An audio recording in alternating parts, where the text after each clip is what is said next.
This is caring for your SCOBY with Justin. Are we going to cut this and fix it, or is this Nope, gonna be... it's going to be straight up how it goes. Okay. So, caring for your SCOBY with Justin. First of all, what is SCOBY? Let's see your SCOBY here. SCOBY is your bacterial colony. Can you that open it kombucha. so I can look inside? Some people call kombucha snot tea because it looks kind of gross, but this is entirely safe, and this is the bacterial colony that creates your kombucha. When you open it up, it smells very vinegary and fermented. So SCOBY is the thing that makes the kombucha? It's like a little pet. It eats the sugar in the tea and gives you kombucha. Nice. And what's kombucha? Kombucha is fermented tea. And it's good for your gut biome or something? It's very, very good for your gut health, and your gut health in turn affects everything else. Muscle health, blood pressure, even brain health. Doctors have connected gut health to mental health. Nice. So it's very good, and with something this size, you have enough to basically drink kombucha every single day. Okay, so really our setup is a big jug like this. It's a 2-gallon jug with a little spout. With a spout that you pick up at Walmart. It makes it nice and easy for harvesting and fermenting. And we're using glass. Yes, use glass as much as possible. Food safe items, which this is food safe. You don't want metallic, because the kombucha becomes acidic and will eat away at anything metal. So avoid metal at all costs. This is not metal. I think it's foam or plastic. Food safe. Now, what will you get in your SCOBY? You will get, like when you're selling the SCOBY, what are you going to get? What are they going to get? Oh, if you bought a SCOBY from me, you're going to get a mason jar with a layer of the SCOBY and a little bit of sugar and tea. So enough to get it started, just to keep it alive, and then you got to go from there. Because it's a living, breathing thing. Yes, it is actually living and breathing. It needs oxygen. That's why this is not sealed, and it's just covered. It's a living colony. So then what do you do to take care of your SCOBY? Taking care of the SCOBY is just creating kombucha constantly. They're very, very hardy, and so they can go. So they're hard to kill, but all you're doing is constantly making and harvesting kombucha. That's how you keep it alive. And how do you make kombucha? Well, kombucha, like I said, is fermented tea. So what I've started doing, what you start with, so go through the instructions now. Yep.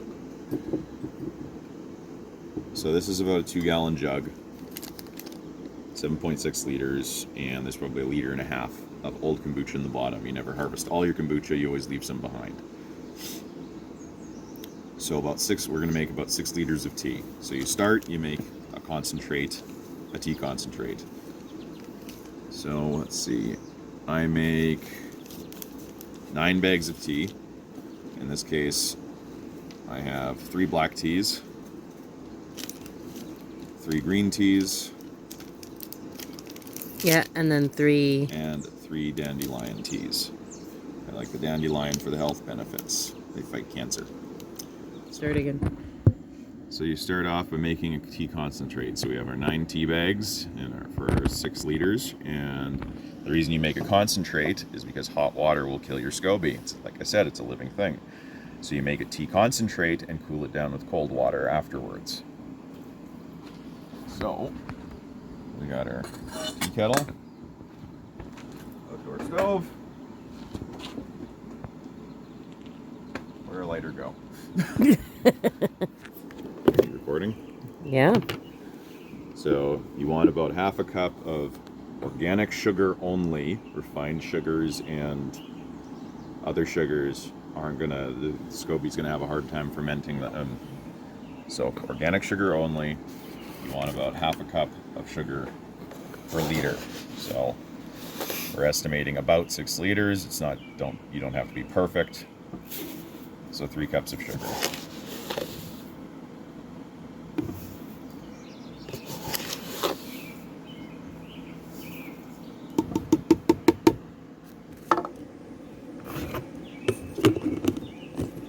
I'm going to fill this about halfway with water and start mixing it, and then once the tea concentrate is ready, mix it all together.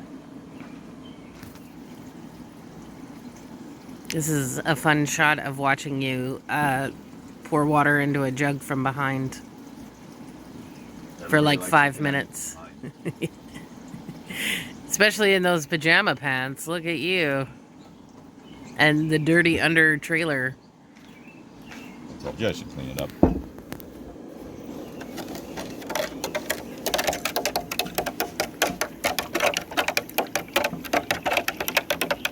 Does it have to be fully dissolved?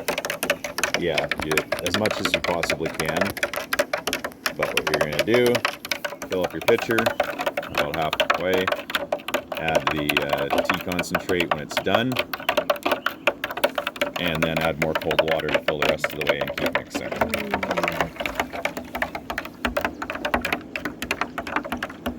Like that.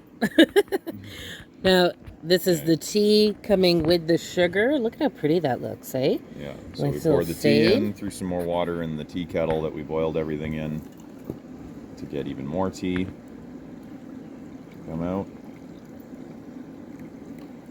You want to get as much of the tea as possible in there. So you're basically making like a sweet tea Yep. with sugar and everything,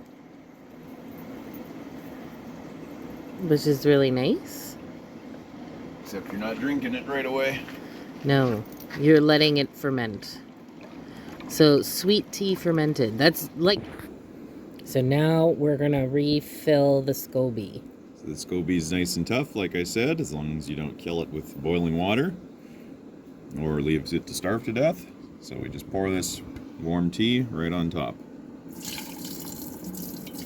So this whole process that you're showing right now is after they buy the SCOBY from you, correct? Yeah. You just do this. You put the SCOBY in your jar and fill it up. With this tea mixture. And how long do they have to wait after the fact? Your first batch will probably, while your SCOBY is growing. He's just putting a little bit more of the tea water in. Yeah, I'm going to put a little more water and fill this right up to the top. Some of it evaporates. You want to get as much as you can out of each batch, so I'm just going to add a little more water. It'll all dilute and mix on its own. So how long do you let it sit after this process of making this tea, sweet tea, and then pouring it in? So your first batch of kombucha, while the SCOBY is growing, will probably take about 4 weeks. After that, when the kombucha is fully grown, I've been harvesting every 2 weeks, although you can harvest anywhere from 10 days to several weeks. As long as you don't see your kombucha starting to sink, you're good. Your kombucha SCOBY starting to sink, you're good to go. If it sinks to the bottom, you've killed it. However, when you first put it in, it very well might sink at first. Set everything up, give it a couple days, and it should float back to the top. As long as even a little bit is floating on top, your SCOBY is healthy and safe. So now we can pick this up, put it away, and in 2 weeks, we'll have our kombucha. And that's all there is. It's pretty simple. Get a jar, one for easy harvest. Make your tea, cool it off with cold water, and mix in your sugar. And then wait. Put it all together and wait. Who knew that good gut health was so easy? So in the end, this is what you get. This is your kombucha fully finished. After all these processes are made, you get this beautiful product. And it keeps producing. What is it good for again? It's good for your gut health, which in turn is good for whole body health, including mental health. Oh, nice. So, do they have to make as much tea as you just made? You can make smaller batches. Smaller batches of kombucha? You make smaller batches of kombucha, and the amount of tea you use is very much to taste. So I make I do for about 6 liters, I do about 9 tea bags. If you wanted a stronger kombucha, you can do more tea bags. If you want a little weaker kombucha, you can do less. It doesn't, there's no hard and fast rules for making kombucha. Do they have to use the same containers we were using? No. Yeah, I just use that because it's an easy harvest. Easy to fill, easy to harvest out. If you don't have a spout, it's way more difficult to get everything out without accidentally pouring your SCOBY out. Yeah. So basically, as long as you're doing sugar, water, tea Yeah. in a warm place, you can make kombucha. Yep, it's that simple. It is very simple. Yeah. Do they have to go with the same flavors of tea that you went with? Try to use unflavored tea as much as possible. Green teas, black teas. And if you're going to use herbal teas, go for, like I do with the dandelion. Go for not too strong. The SCOBY does not like very strong flavored, scentsy teas and herbal teas.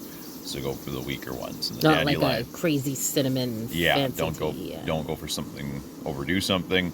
And I use the dandelion on top of the green and the black for its health benefits. Otherwise, you could just do green or do black. Orange pico. Orange pico is a common one. Whatever your fancy. Whatever your fancy is, just don't go for too heavy of a floral or added scents and flavors. Go for as Artificials. Yeah, avoid artificial as much as possible. Done.